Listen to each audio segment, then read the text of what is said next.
senior, and she's the way I often discover what's hot. Thanks to her, I found out about Tiny Wings, or I found out about Temple Run, and I'm curious, what do you guys do to figure out what's hot or what's going to be hot?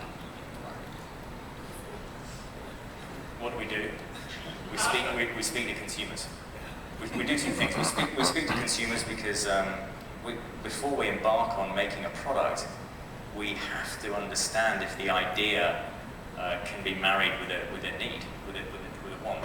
So we do that, but what we also do is we have lots of ideas. So our pipeline is a kind of a mix of bouncing lots of ideas off of consumers, getting to a point where we think that they are something that can fly, and then we'll go into production and we'll produce the prototype really quickly, and then we'll test it again, and we'll go through that process and kind of bounce between prototype test, and then we'll launch it, and then it'll go into a phase of testing around the key performance metrics that were mentioned earlier.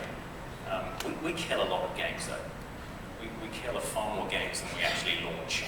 So that's also something to do. So I say prototype a lot, test with consumers a lot, and don't be afraid of killing games. So that sounds like the way to innovation is the same way that a lot of other entertainment companies do it, or the way console game companies do it. Do you detect a difference in the way mobile companies do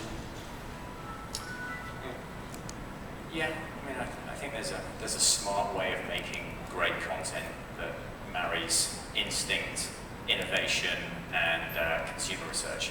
I think those three things in balance can get you can increase your percentage of success as much as it can be increased, but you can never really guarantee success. Yeah, and in mobile it's really, really hard to predict what the consumer wants. And with the App Store, the players or the users are really trained to keep discovering new content, and new content literally on a daily basis or weekly basis. So it's really hard to continue to dominate, right? So when Clash of Clans came out and became #1 grossing, it I think took only 3 months for Candy Crush to beat it. And we'll see how long that lasts, right? So it's the consumer has been trained by the app stores to constantly seek out new content, which is a challenge for people like us who are building a business that needs to be sustainable and predictable. Well, of course, the way you can sort of stay on top of the game business is to come to GamesBeat 2013, October 29th, 30th. That's our commercial. Do we have any questions in the audience? Everybody is exhausted after this run. Well, thank you very much, everybody, and we'll see you at our next conference.